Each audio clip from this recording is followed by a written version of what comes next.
자, 오늘 제목이 주님과의 언약에 충실합시다. 이 성경이 무슨 책이라고요? 언약의 책, 약속의 책입니다. 그래서 우리가 딱 해야 될 것이 한 가지가 있다고 하면 그것은 그 언약에 충실하는 것입니다.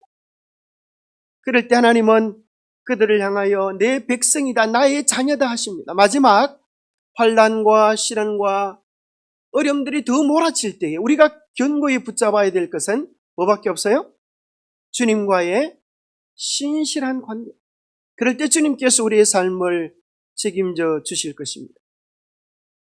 요즘은 아이들이 연애하는 속도가 얼마나 빠른지 초등학생이 아니라 유치원생들이 이런다는 거예요.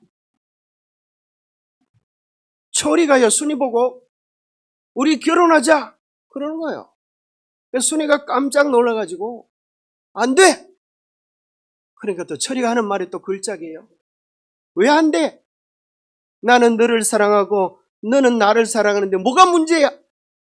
아, 참, 세상이 참 이렇게 놀랄 일 있죠. 애들도 아주 논리적이에요. 그럼 문제가 있어요, 없어요? 문제가 있는 것 같아요, 없는 것 같아요? 그때 순이가 이렇게 말합니다. 야무지게. 에이, 바보야. 우리 가족을 잘 봐. 우리는 우리 가족이 아니면 결혼할 수가 없어. 깜짝 놀라가지고 그게 무슨 말이야? 잘 봐라. 우리 할아버지는 우리 할머니하고 결혼했지? 우리 아버지는 우리 엄마하고 결혼했어. 그러니까 너는 우리 가족이 아니니까 결혼할 수가 없는 거야. 꿈 깨. 이렇게 하면 철이가 꿈을 깨고 포기할 줄 알았는데 철이가 뭐라 그러는가 하면 에이 바보야. 가족끼리 결혼하는 게 아니고 남남이 만나서 결혼해서 가족이 되는 거야. 누구 말이 맞아요? 좀 헷갈립니까? 자, 결혼에 있어서 가장 중요한 게 뭘까요? 결혼 서약입니다. 왜 결혼 서약을 할까요? 그냥 서로 좋으면 둘이 같이 살면 안 되나요? 물론 요즘은 그렇게 사는 사람도 많습니다. 우리가 맞는지 안 맞는지 한번 연습을 해보고 잘 맞으면 그냥 쭉 살고 좀 살아보다가 안 맞으면 그냥 돌아서자 그런 사람들도 사실 있긴 있어요. 요즘 세상이 뭐니까요? 세상이 그런 시대가 되어버렸어요. 그런데 결혼식에서 가장 중요한 것이 있는데 그것이 결혼서약입니다. 결혼서약의 내용은 대부분 뭡니까? 아마도 이런 내용입니다.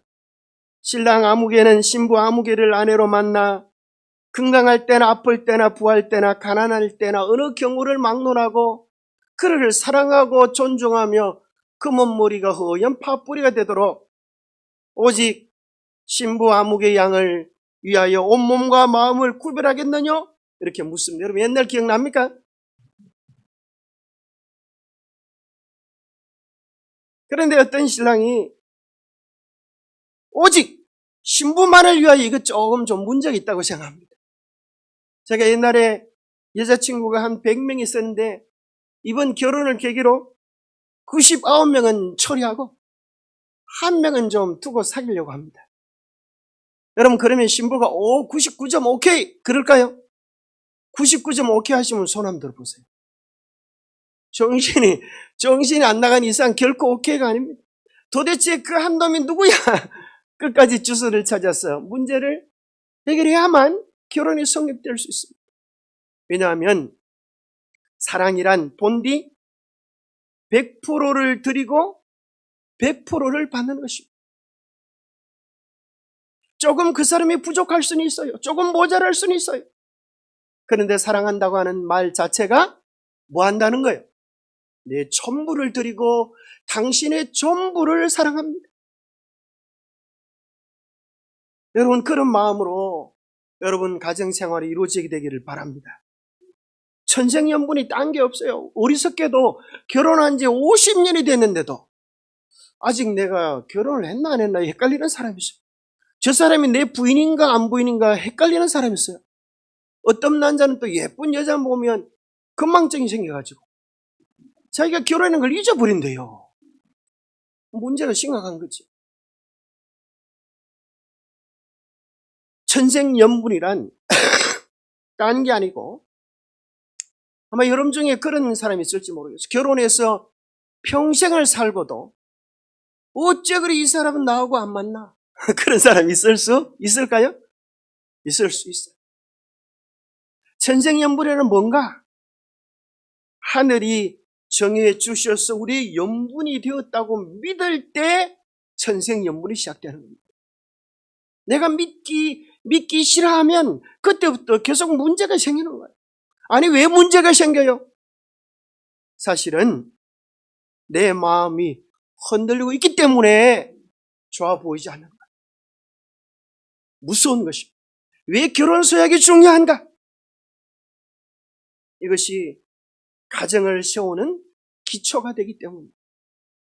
가정을 세우는 기초가 되기 때문에 우리 성교부장님 센스가 아주 짱입니다. 감사합니다. 아주 부인한테 점수도 잘 따겠어요.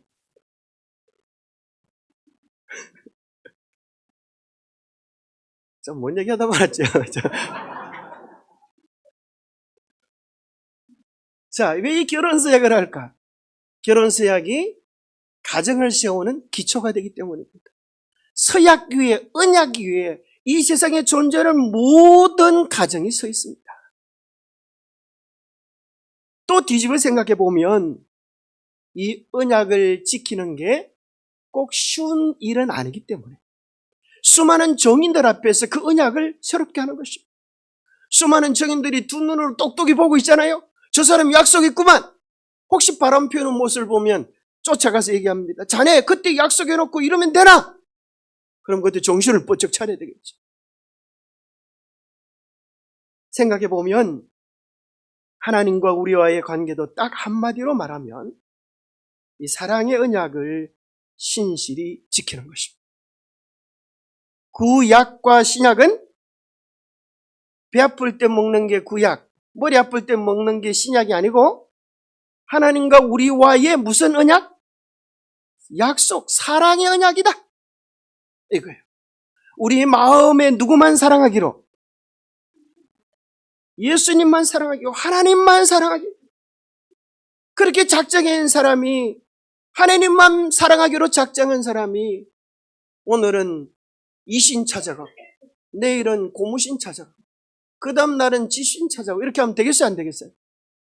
그것을 성경은 뭐라 그러는가 하면, 성경에 뭐라 그러는가 하면 우상을 숭배한다 그러고, 그것을 또 뭐라 그러는가 하면 가정하다 이렇게 말합니다. 가정하다. 여러분, 가정한 게 뭔지 아세요? 내가 분명히 바람 피우는 걸 아는데 와가지고 뽀뽀를 하면서 나에겐 당신밖에 없어요 그러면서 주둥이 박치기 하자고 내밀면, 여러분, 네 사랑해요 그럴 사람이 있어요, 없어요? 속으로 무슨 생각이 들어요? 이 가정한 놈, 그런 생각이 들어요. 이 가정하다라고 하는 표현이 성경에 분명히 나와 있어요. 그래서 그것을 우상숭배라 그럽니다. 우상숭배. 우리 신앙이 조금 부족할 수도 있어요. 연약할 수도 있어요. 그러나 여러분들이 예수님 외에 예수님보다 더 사랑하는 어떤 것들이 있지 않게 되기를 바랍니다. 주님과의 언약을 맺으면 누가 좋을까요? 주님과의 언약을 맺으면 주님이 좋을까요? 우리가 좋을까요? 잘 생각해 보세요. 여러분, 주님과의 언약을 맺으면 우리가 얻을 수 있는 것은 뭘까요? 결혼하면 주님이 가지고 있는 모든 것들이 놀랍게도 누구께 돼요? 우리께 되는 거예요. 우리가 가진 모든 것들은 주님께 되는 거예요. 사실 우리가 가진 모든 것들은 알고 보면 결국 죄로 말미암아 죽을 수밖에 없는 운명이고 끝나고 나면 사라져버릴 운명이에요. 감사하게도 죽을 운명, 사라질 운명을 주님께 드리고 어떤 운명을 얻어요? 영원한 생명, 영원한 천국을 얻을 수 있다고 하면 이것보다 더 땡 잡는 거래가 세상에 어디 있겠어요? 그렇습니까? 이보다 더 놀라운 거리가 세상에 어디 있겠어요? 예수님께서 정말 원하시는 것은 주님을 향한 우리의 마음 하나입니다. 그 마음 하나,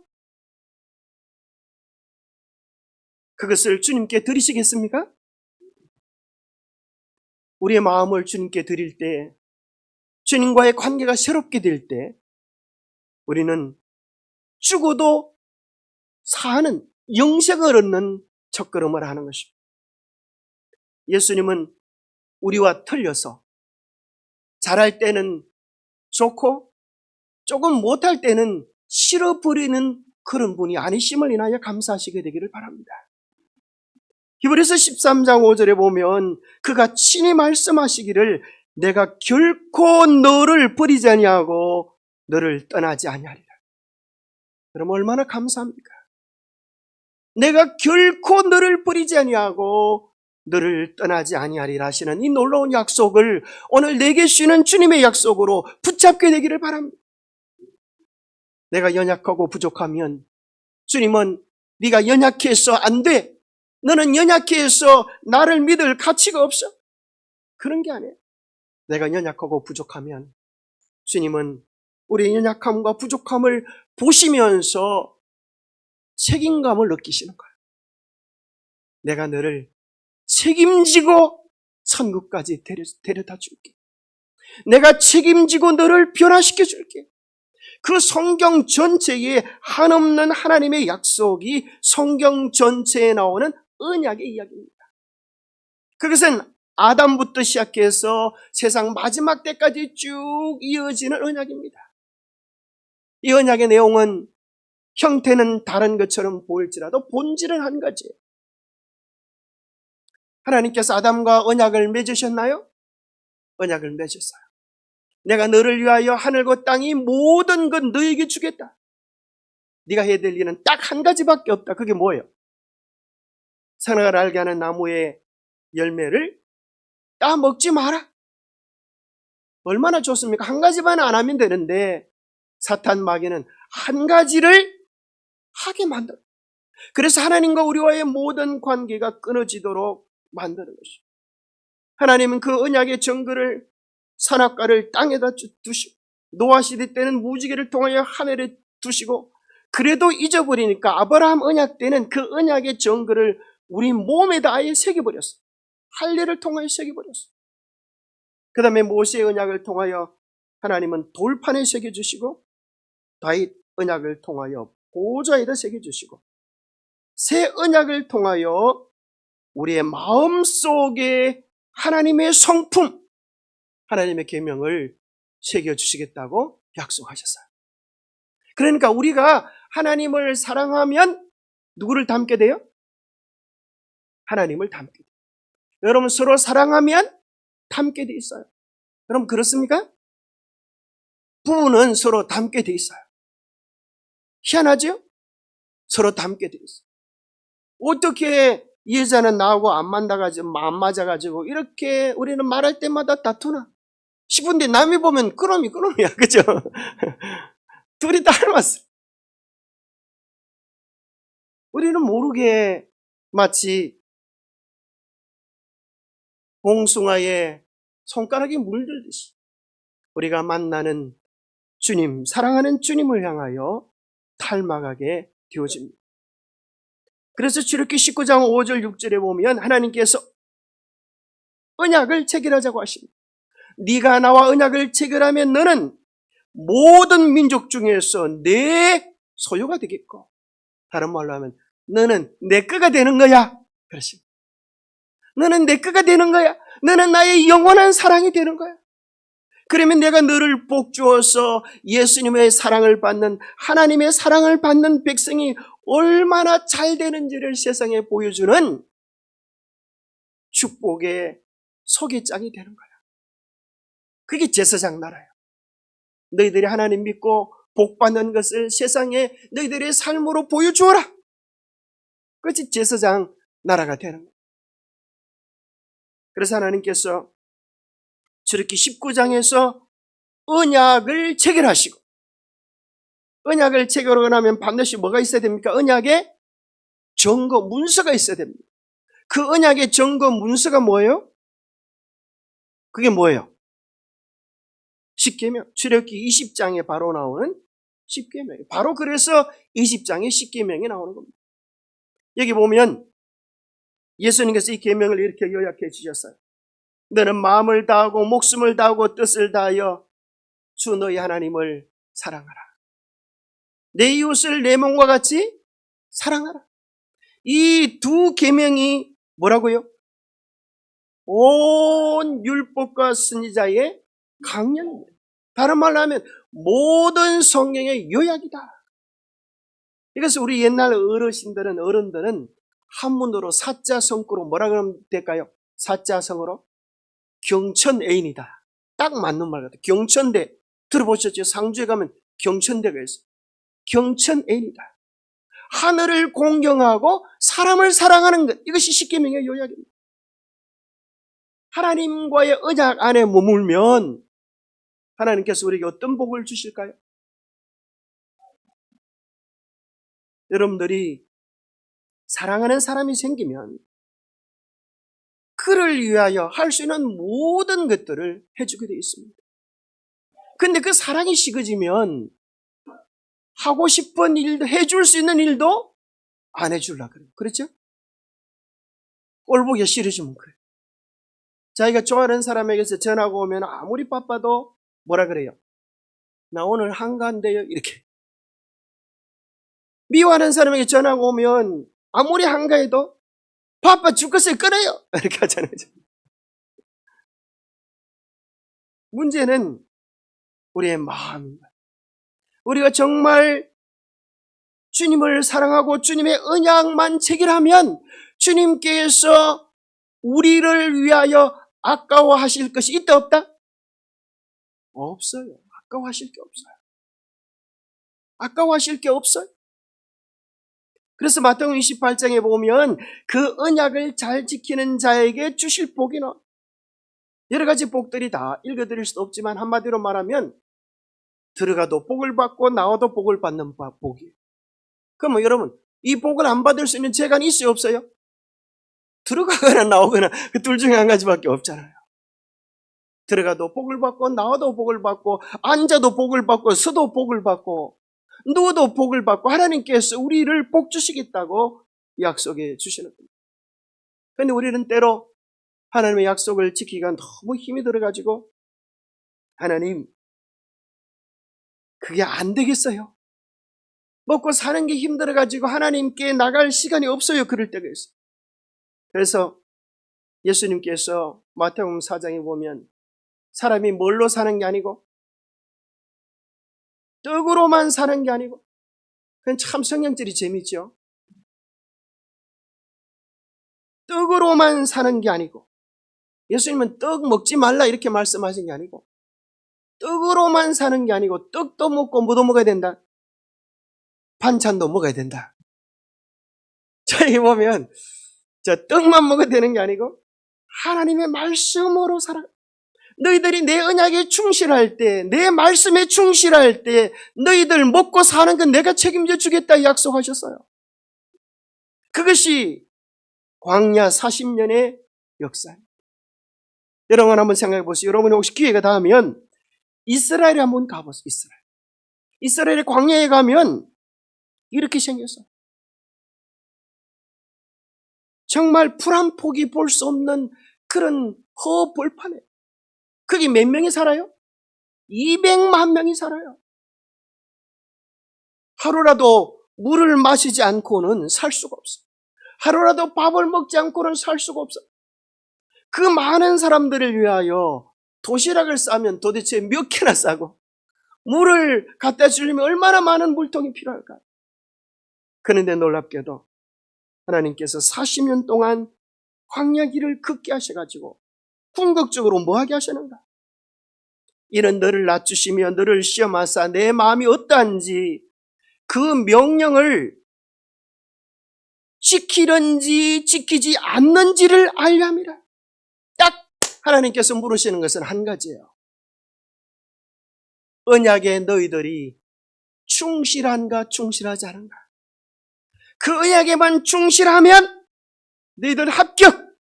가나안 문이 열리는 거예요. 자, 하나님께서 천국에 들어갈 백성들이 모자라가지고 전도하신다고 애를 쓰실까요? 그게 아니에요. 얼마든지 바퀴벌레보다 더 많은 인류를 만들어내실 수가 있어요. 그게 문제가 아니에요. 문제는 뭐가 문제인가? 하나님의 언약에 충실한 백성들, 하나님만 바라보고 하나님께 마음을 고정시키고 따라가는 백성을 찾고 계신 겁니다. 우리에게 두 가지 줄이 있어요. 하나는 목숨줄, 하나는 밥줄. 그럼 뭐가 더 중요할까요?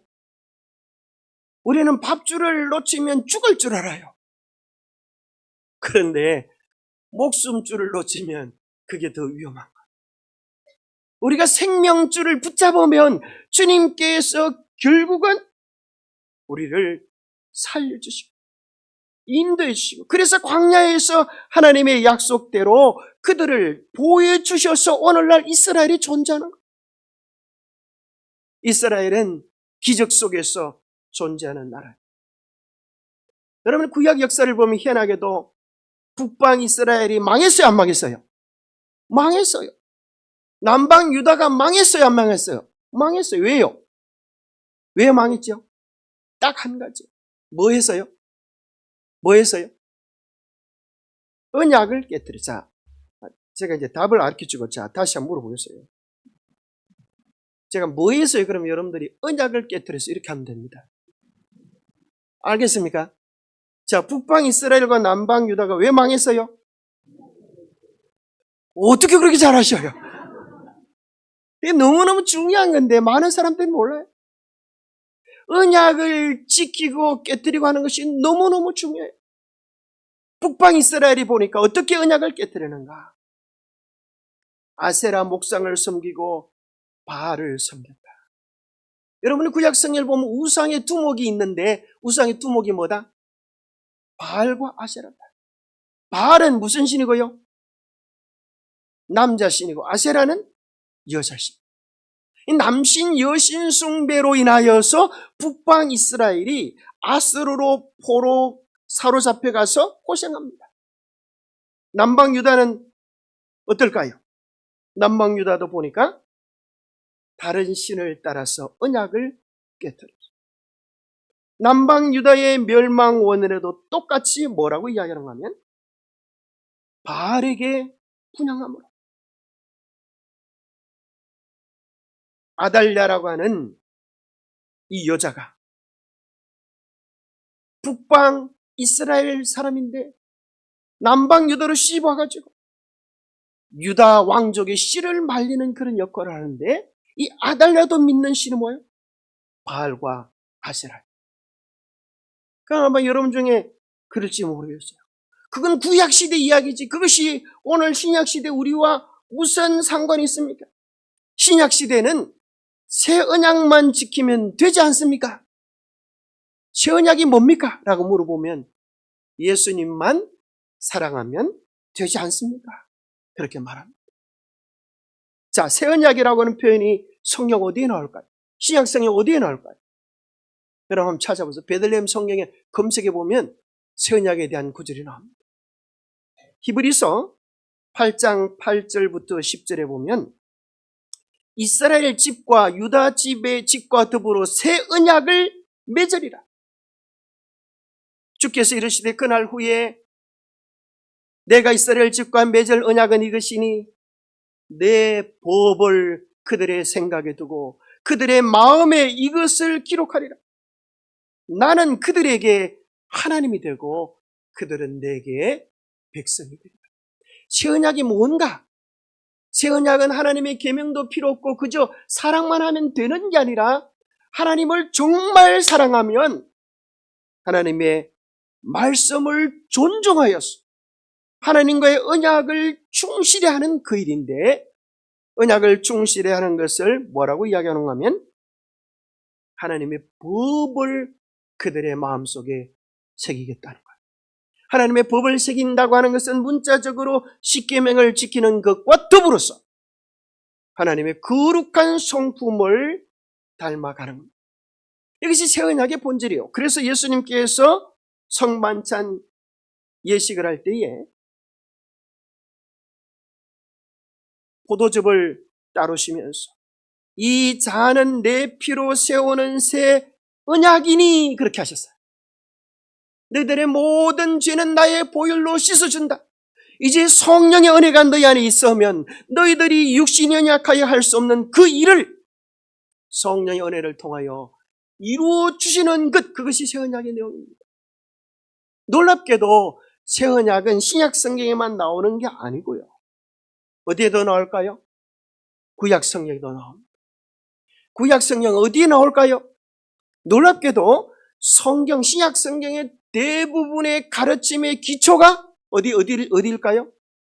구약입니다. 구약 어디에 이게 나올까요? 어디에 나올까요? 어디요? 예레미야. 맞습니다. 예레미야. 또 에스겔서도 나옵니다. 에스겔서 몇 장 몇 절요? 에스겔이 무슨 두유를 좋아했나? 삼육 두유를 좋아했습니다. 여러분 이런 소리 처음 들어보죠? 제가 그걸 오늘 공개해 드리겠습니다. 에스겔 36장 26절. 이게 에스겔이 좋아하는 삼육두입니다. 에스겔 36장 26절부터 28절 이것이 새 언약의 내용입니다. 이렇게 되어 있어요. 자, 새 언약은 성령만 주면 끝이다. 사랑하면 끝이다 이게 아니고 새 영을 너희 속에 두고 새 마음을 너희에게 주되. 왜 하나님께서 우리에게 성령을 주시는가? 이유가 뭐 때문에 그래요? 새 마음을 주시려고 하는 것이다. 그 새 마음이란 굳은 마음을 제거하고 부드러운 마음을 주는 것이다. 부드러운 마음이란 뭐예요? 굳은 마음이란 뭐예요? 이제까지는 하나님께서 말씀하셔도 나는 싫어요. 내 고집대로 할 거예요. 이게 뭐 굳은 마음이에요? 부드러운 마음이에요? 굳은 마음. 이제 그런 불평과 원망, 내 생각 고집을 없애게 하고 성령께서 오셔서 부드러운 마음, 순종하는 마음, 하나님의 은혜에 감동되어지는 마음을 주셔서 주님께서 저렇게 나를 사랑하시고 나의 인생을 책임져 주시겠다고 하니 내가 드리지 못할 게 뭐가 있나? 그래서 뭐 하게 되는가 하면 내 규례를 지켜 행할지라.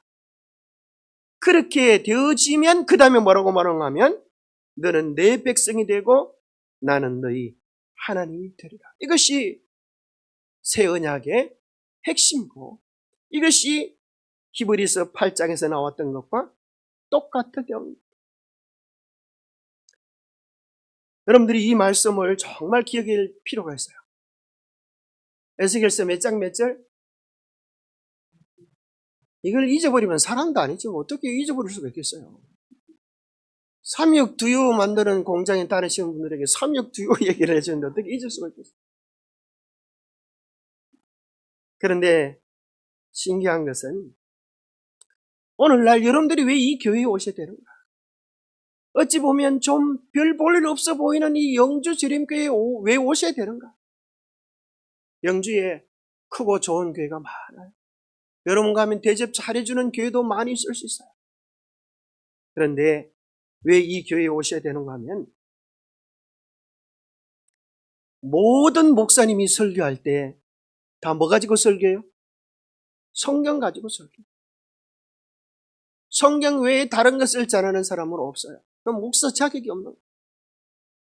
모든 목사님들이, 모든 신부님들이 성경 가지고 설교하는데 안타깝게도 이 성경이 다 하나님의 말씀이지만 하나님이 친히 당신의 손으로 돌판에 쓴 것은 딱 한 가지밖에 없어요. 그게 뭐예요? 십계명이에요. 왜 하나님께서 돌판에 이걸 쓰셨을까요? 이건 영원하다는 거예요. 여러분들의 조상의 묘비를 왜 돌로 만들어요? 나무로 만들면 훨씬 편한데. 그렇죠? 지속하기 위해, 영원토록 보관하기 위하여 그런 것입니다. 그래서 놀랍게도 그렇게 말씀대로 주장하는 모든 교회에서 그렇게 목 놓아 외치지만 주님의 십계명을 그대로 전하는 교회는 누구밖에 없다? 여기 앉아있는, 여러분이 앉아 계신 이 교회밖에 없기 때문에 여러분 이 교회에 와야 된다고 이 연사 목 놓아 외칩니다. 아멘도 안 합니까? 이렇게 열심히 하면 감기도 걸리는데. 자, 여기 보니까 그래서 언약의 내용이 십계명이라고 하는 것이 성경에는 우리가 흔히 언약계를 뭐라고 이야기하냐면 법궤이래요. 근데 사실 법궤라고 하는 단어는 몇 번 안 나오고 대부분 언약계로 나옵니다. 왜 그런가 하면 너와 내가 사랑의 언약이 여기 있다. 너희가 나를 사랑하면 이 언약대로 살아라는 것이요. 한 번은 제가 요즘은 시대가 참 좋아서 유튜브를 통해서 얼마든지 다른 교회 목사님 설교도 들을 수 있는 그런 좋은 세상이 되었습니다. 저도 가끔 이제 정말 설교 잘하시는 유명한 목사님들 설교를 한번 들어보는데요. 근데 그 목사님이 이런 설교를 하십니다. 수많은 교인들을 지옥으로 보낸 거짓말이 있다. 수많은 교인들을 지옥으로 보낸다는 거예요. 교회만 다닌다고 해서 다 천국 가는 게 아니고 교회 와도 지옥으로 갈 수 있다 이거예요. 제가 깜짝 놀라서 세상에 이런 설교를 하시는 목사님도 계시는 겁니다. 내용을 들어보니까 뭐가 수많은 교인들을 지옥으로 보낸 거짓말인 줄 아세요? 뭐가요? 그게 뭔가 하면 거짓 구원놀이라는 거예요. 거짓 구원. 한 번 구원받으면 영원한 구원이다. 그런 소리 들어봤어요? 한 번 구원받으면 영원한 구원이다.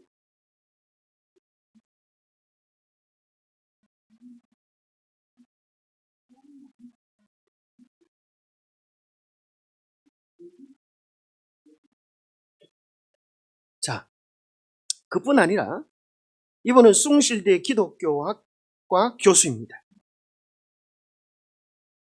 이분이 30여 년 동안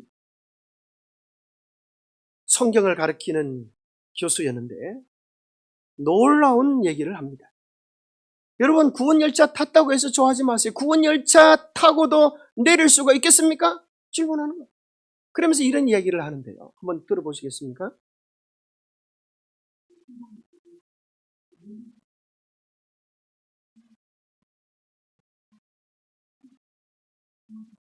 네, 볼륨을 살짝 혹시 올릴 수 있어요?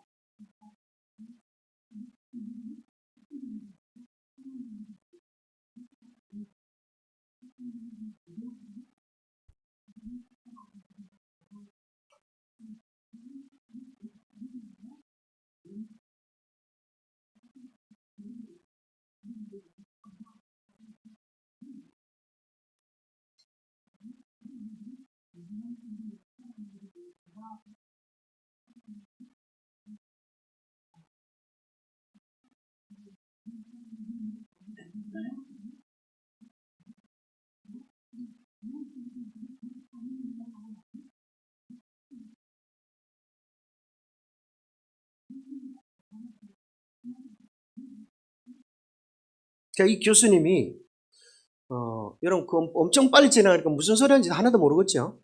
자, 그래서 친절하게 이렇게 정리해 드립니다. 첫 번째 뭐라고 질문하시는가 하면 이 질문은 참 좋은 질문입니다. 여러분들이 친구들에게 한번 해보세요. 다른 교회 다니신 분들에게 해도 좋습니다. 첫 번째 질문은 구원은 무엇으로 받습니까? 이렇게 하는 것입니다. 구원은 뭐로 받아요? 믿음으로 받아요. 여기에 대하여 다른 이의를 제기할 분은 아무도 없습니다. 자, 두 번째는 구원받는 믿음은 산 믿음입니까? 죽은 믿음입니까? 그러면 무슨 믿음요? 산 믿음. 죽은 믿음으로는 구원을 받을 수가 없어요. 그러면 산 믿음이란 무엇입니까? 물어보는 거예요. 산 믿음이란 무엇일까요? 산 믿음이란 행함이 있는 믿음.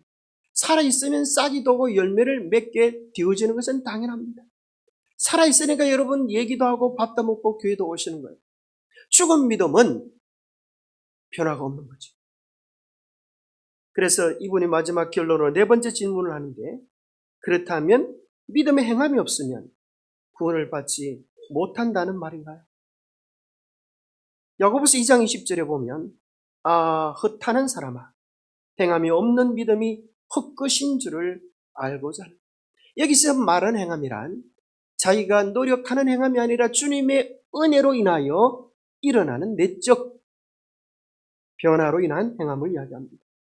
신약 성경은 구원을 다 이루었다라고 이야기하는 것이 아니라 구원을 향하여 달려가는 최종적 목표가 구원이라고 소개합니다. 뿐만 아니라 이 김태인이라고 하는 이 목사님이 계신데, 이 목사님은 장로교 목사님이신데 어느 날 이분이 신학교 시절에 태인아 공부 좀 해라 그런 소리를 들었어요. 그래서 깜짝 놀라가지고 예수님 무슨 공부를 해요? 네가 이놈아 목사가 될 건데 성경을 좀 제대로 공부해야 되지 않느냐? 그래서 이분이 성경을 읽고 또 읽고 또 읽고, 그래서 성경을 통하여 깨달았는데 성경 속에서 언약의 핵심이 뭐다는 걸 깨달았어요? 하나님의 계명이다라고 하는 사실을 깨달았어요. 그래서 이분이 놀랍게도 오늘날 변경된 계명이 아니라 제7일 안식일을 그대로 지키는 이 교회를 이분이 친히 찾아오셨어요. 진리를 찾기 위해 오신 거예요. 자, 오늘날 많은 교회에서 왜 토요일을 안 지키고 일요일을 지킵니까? 일요일날 예배를 드립니까? 그러면 뭐라고 이야기할까요? 뭐라고 이야기할까요? 옳지, 그죠? 예수님이 일요일날 부활하셨기 때문입니다. 이렇게 말합니다. 자, 그러면 이제 그분들에게 딱 이런 질문을 한번 해보는 거예요. 부활절이 언제인지 아십니까? 자, 이제 오늘 이게 정말 중요한 핵심입니다. 그럼 부활절이 언제인지 아시면 한번 얘기해 보세요. 언제예요? 얘기해 보세요. 제가 뜸들이고 있잖아요. 계속 물 마시러.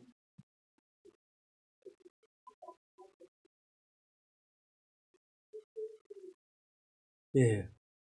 우리 전상대 장로님 견해는 4월 둘째 일요일이라고 지금 주장하시는데 맞을까요? 틀릴까요? 예. 그 사람들이 그러더라고. 그 사람들이. 이거는 이제 카더라 통신입니다. 카더라 통신. 4월 둘째 일요일이다. 맞을까요? 틀릴까요? 그럼 언제입니까? 여러분 주보에 나오잖아요. 주보에. 주보를 유심히 보면 그건 몰랐죠. 주보에 딱 기록해 놨습니다.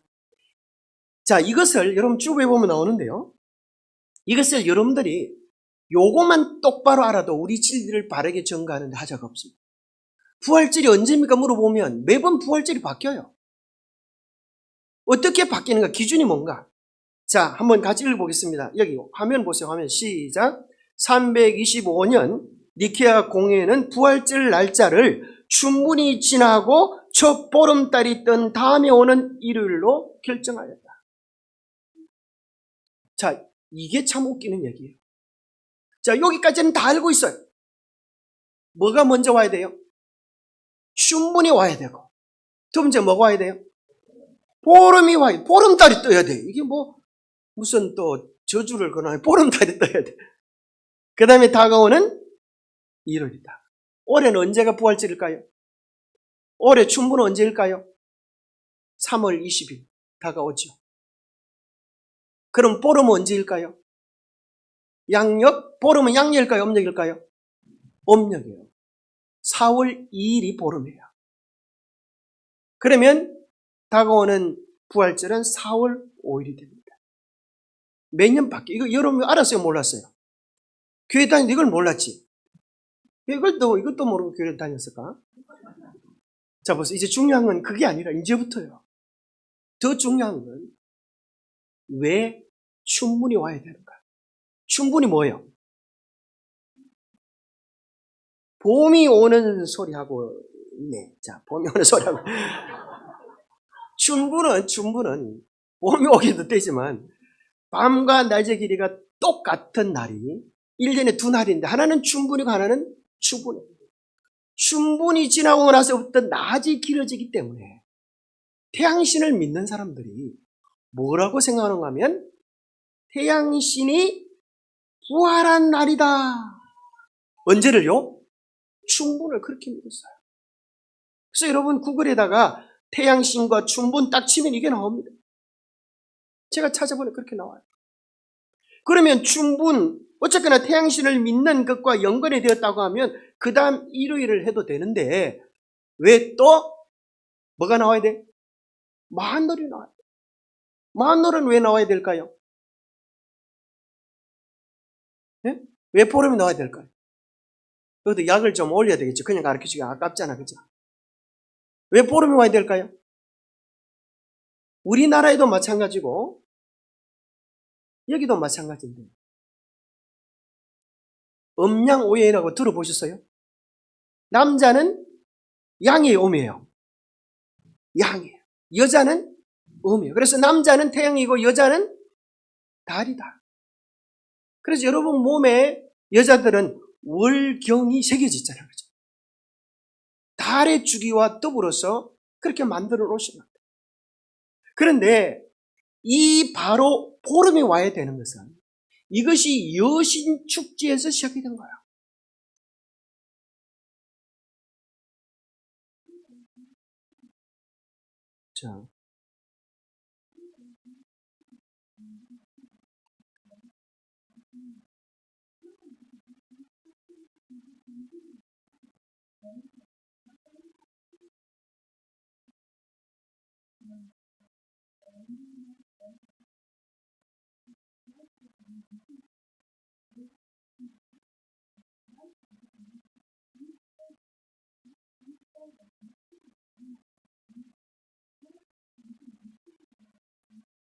자, 부활이라고 하는 단어는 영어로 resurrection, the resurrection, 예수 그리스도의 부활이라고 하는 단어예요. 그런데 부활절을 the resurrection's day 이렇게 하지 않고 Easter day.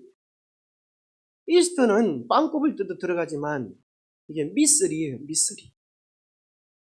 여신의 이름이에요. 이스터. 이스터, EAST는 동쪽이잖아요. 봄의 여신의 이름이에요. 그러니까 보세요. 이게 아까 말했던 바알과 아세라 숭배가 변형되어져서 태양신과 달신이 교묘하게 기독교의 풍속 안으로 들어오게 된 겁니다. 그래서 여기 윤대하 목사님이 쓰신 주일론이라고 하는 책에 보면 이분이 온 세계를 다니면서 세상의 문화 풍물들을 연구하다가 이걸 발견했어요. 프리키아에서 이 부활 축제가 있었는데 그 축제의 모습을 이렇게 소개합니다. 여기 부활절 축제가 되면 남자들이 앞에서 피를 불고 여자들이 곡을 하며 지나가다가 동쪽 태양이 떠오르면 우리 신랑이 부활했다 그렇게 하면서 여기 있던 남자와 여자들이 엘레리 꼴레리 축제를 하는 거예요. 성적 축제를 즐기는 것이 실제 이교 부활 축제의 모습입니다. 바알과 아세라 축제가 그렇게 나와 있습니다. 어떤 분 그럴지 모르고 성경에 그런 게 있습니까? 놀랍게도 민수기 25장에서 그 이야기를 다루고 있습니다. 민수기 25장에 보면 가나안에 도착하기 전에 바로 그 앞에 시딤이라고 하는 곳이 있었는데 그곳에서 모압 여자들과 뭐 했어요? 음행하기 시작했어요. 그 일로 인하여 수많은 사람들이 죽임을 당하는데요. 신기한 것은 여기 나오죠. 자기 신들에게 제사할 때에 이스라엘 백성들을 처합니다. 바로 그 신에게 제사하고 예배하는 방식이 없나는 짓이었어요. 그래서 5절에 보니까 너희는 각각 바알, 보올에게 가담한 사람들을 죽이라. 그 신의 이름은 뭐예요? 바알. 보올에 있는 바알이라고 하는 뜻입니다. 그것이 신문에 보니까 또 이런 게 나와요. 태양신과 달신 남녀로 묘사해 놓고 태양신과 달신 바로 이것이 바알과 아세라 숭배입니다. 그래서 이것이 마지막 때에 놀랍게도 이제 일요일 강제령으로 변형되어서 세상을 미혹할 일들이 곧 일어나게 될 것입니다. 이 세상에 하나님의 언약대로 신실히 남은 자들은 누구밖에 없어요? 남은 무리밖에 없어요. 그래서 남은 무리들은 하나님의 언약에 충실함으로 언약 안에서 사는 축복들을 세상에 보여주어야 합니다. 그래서 결국 우리가 언약을 떠나서 낙원을 잃었고 언약에 순종할 때 낙원을 회복할 것입니다. 결국 신앙은 두 길입니다. 하나님 뜻대로의 길을 가기도 하고 내 뜻대로의 길을 가리다. 교회를 다닌다고 해서 다 하나님 뜻대로 가는 길은 아니에요. 하나님 뜻대로 산다고 하는 것은 하나님을 내 인생의 주인으로 모시고 그 언약에 충실하며 산다는 것이고, 내 뜻대로 산다고 하는 것은 사실은 내가 주인이 되고, 내가 주인이 된다고 하는 것은 놀랍게도 세상에 사탄이 우리 마음의 주인이 되어서 우리를 다스리고 있다는 것을 이야기합니다. 주님의 언약에 충실하시겠습니까? 그러면 주님께서 우리의 삶을 책임져 주실 것입니다. 그 귀한 축복을 누리는 우리 모두가 되기를 간절히 바랍니다. 자, 252장 영광의 그날이 오면 있습니다.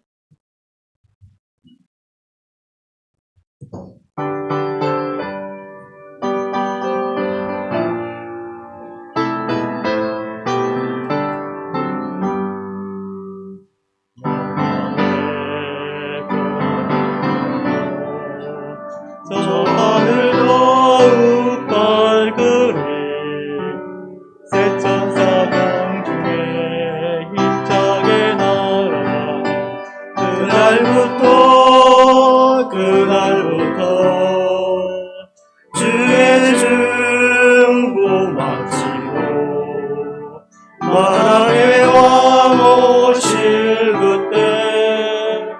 그때까지 새 천사여 날개를 펼쳐라. 새 천사여 날개를 펼쳐라. 이 하늘에서 저 하늘로 새 천사여 날개를 펼쳐라. 기별 속기 전하라.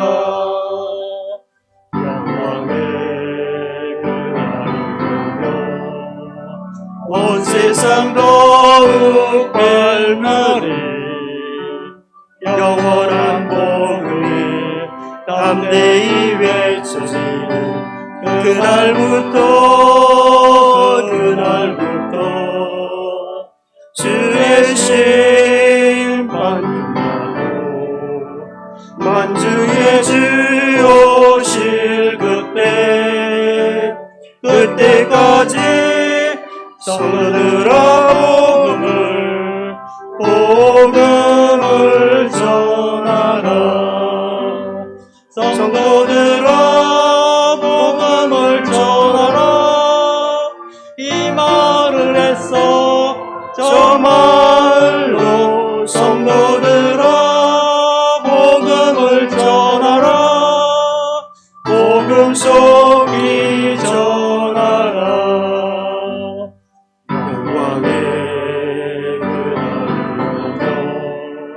온 천지 더욱 환하리 인치온 천사의 사명이 이루어진 그날부터 주의 백성 구하여 영광의 왕 오실 그때까지 남은 자여 창조주 전하라. 남은 자여 창조주 전하라. 이 나라에서 저 나라로 남은 자여 창조주 전하라. 길을 속히 전하라. 하나님 아버지, 우리로 하여금 주의 언약 안에 있게 하여 주심을 인하여 감사합니다. 주님의 언약 안에서 누릴 수 있는 풍성한 축복을 주님 품에 안김으로 누릴 수 있도록 도와주시옵소서. 주님이 우리를 얼마나 사랑하시는지, 우리를 위한 계획이 얼마나 크고 놀라우신지를 우리가 친히 맛보게 하여 주시옵소서. 주님의 그 풍성한 사랑, 그 놀라운 복음의 감격으로 우리의 삶이 사라지게 은혜 다하여 주시옵소서. 주님의 붙잡으시고 인도하시고 복 주시는 놀라운 인도하심이 오늘 모인 모든 우리와 함께하여 주시고 특별히 이제 대학교에 새롭게 입학하여 즐거운 마음으로 공부하며 오늘 기쁜 이 날을 위하여 지키기 위하여 이전으로 온 주님의 젊은 일꾼들을 기억해 주시고 그들의 출발에 복을 다하여 주옵소서. 하나님의 도심과 인도하심이 우리 모두와 함께하여 주시옵기를 우리 주 예수 그리스도 이름 어자하여 간절히 간구하옵나이다.